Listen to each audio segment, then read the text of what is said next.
ప్రభు నందు ప్రియులారా, ప్రభు నామమున మీకు వందనములు.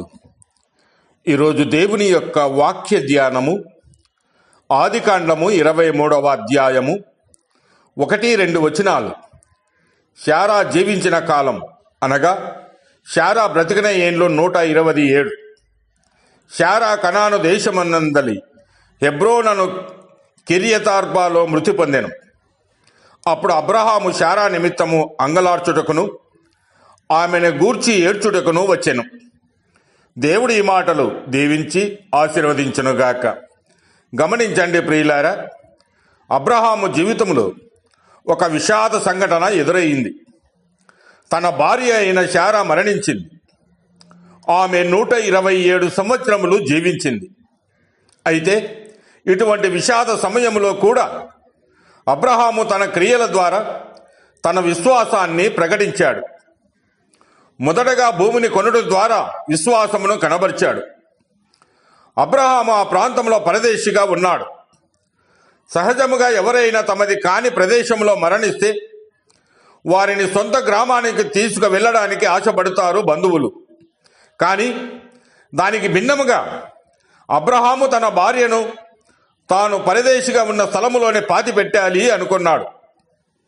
దానికి అక్కడ ఉన్న హేతు కుమారులు, నీవు మా మధ్యన మహారాజు వలె ఉన్నావు, మా శ్మశాన భూమిలో శ్రేష్టమైన దానిలో నీ భార్యను పాతిపెట్టుము అని చెప్పారు. కానీ అబ్రహాము ఒప్పుకోక నాకు వెలకు భూమి కావాలని చెప్పాడు. ఇక్కడ ప్రశ్న, ఉచితముగా భూమిని ఇస్తాను అంటే అబ్రహాము ఎందుకు వద్దన్నాడు? ఉచితంగా తీసుకుంటే వారు మరలా దానిని తీసుకోవచ్చు. అదే వెలపెట్టి తీసుకుంటే అది స్వాస్థ్యముగా స్థిరపరచబడుతుంది. కనుక అబ్రహాము దేవుని వాగ్దానములను జ్ఞాపకం చేసుకున్నాడు. నువ్వు అడుగుపెట్టిన భూమిని నీకు స్వాస్థ్యముగా ఇస్తాను అన్న దేవుని యొక్క వాగ్దానమే. అబ్రహాము ఈ వాగ్దానమును నమ్మి అడుగులు ముందుకు వేశాడు.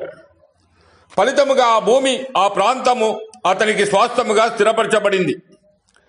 రెండవదిగా తన భార్యను పాతపెట్టుట ద్వారా విశ్వాసము కనబరుస్తూ ఉన్నాడు. అబ్రహాము యొక్క పితరులు విగ్రహారాధికులు. అబ్రహాము నివసిస్తున్న ప్రాంతము కూడా విగ్రహారాధనతో ఉన్న ప్రాంతమే.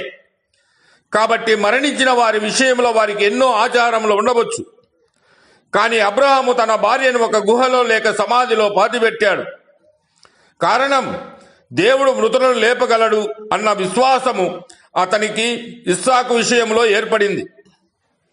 అలాగునే కాబట్టి ఖచ్చితంగా దేవుడు సమాధులను ఒక రోజున తెలిసి తన భార్యను లేపుతాడని విశ్వాసము అబ్రహాము ప్రకటించుకున్నాడు. ప్రియులారా, మనకున్నటువంటి నిరీక్షణ కూడా ఇదే. ఒక కాలము వచ్చుచున్నది. ఆ కాలమున సమాధులలో ఉన్నవారందరూ ఆయన శబ్దము విని బయటికి వచ్చేదరు. సహజముగా మనము కూడా ఇటువంటి విషాద సంఘటనలు ఎదుర్కొంటూ ఉంటాం. అయితే అటువంటి సందర్భాలలో కూడా అబ్రహాము వలె మన విశ్వాసాన్ని ప్రకటించాలి. అబ్రహాము దుఃఖ సమయంలో కూడా దేవుని వాగ్దానాన్ని, దేవుని శక్తిని విశ్వసించాడు. అటువంటి విశ్వాసము మనము కూడా కలిగి ఉండాలి. దేవుడు మిమ్మల్ని దీవించి ఆశీర్వదించునుగాక.